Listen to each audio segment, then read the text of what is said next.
السلام علیکم ورحمۃ اللہ وبرکاتہ۔ عزیز طلبہ، ہم کاف کشش والی کی جس سے کتاب لکھا جاتا ہے اس کی مشق کرتے ہوئے کاف کشش والی لکھنا سیکھیں گے۔ تو اس کو بھی دیکھیے گا، الف بنانا ہے پہلے، اور اس کے ساتھ ہمیں بے کی طرح یہ آگے اس کا حصہ بنانا ہے۔ تو سمجھے کہ الف کے ساتھ بے ملانا ہے، ٹھیک ہے؟ الف کے ساتھ ہمیں بے ملانا ہے، یہ دیکھیں اس طرح سے کر کے۔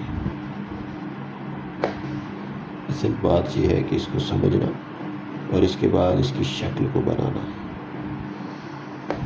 ایسے کر کے ہم اس کو کاف کو بنائیں گے، ٹھیک ہے؟ اب اس کے ساتھ ہم اگر لکھیں گے، یعنی پہلے سٹیپ میں اگر ہم نے جو بنایا ہے وہ ہے الف، اور دوسرے سٹیپ میں ہم نے بنائی ہے بے، ٹھیک ہے؟ الف اور بے بنانے کے بعد یہ فرسٹ سٹیپ ہو گیا، یہ سیکنڈ ہو گیا، اور یہ تھرڈ سٹیپ میں ہم نے اس کی کشش بنائی ہے۔ زیادہ تر بچے اس کو پہلے بناتے ہیں اور پھر یہ ہے کہ اس کو الٹی طرف سے بناتے ہیں، تو وہ ٹھیک نہیں ہے۔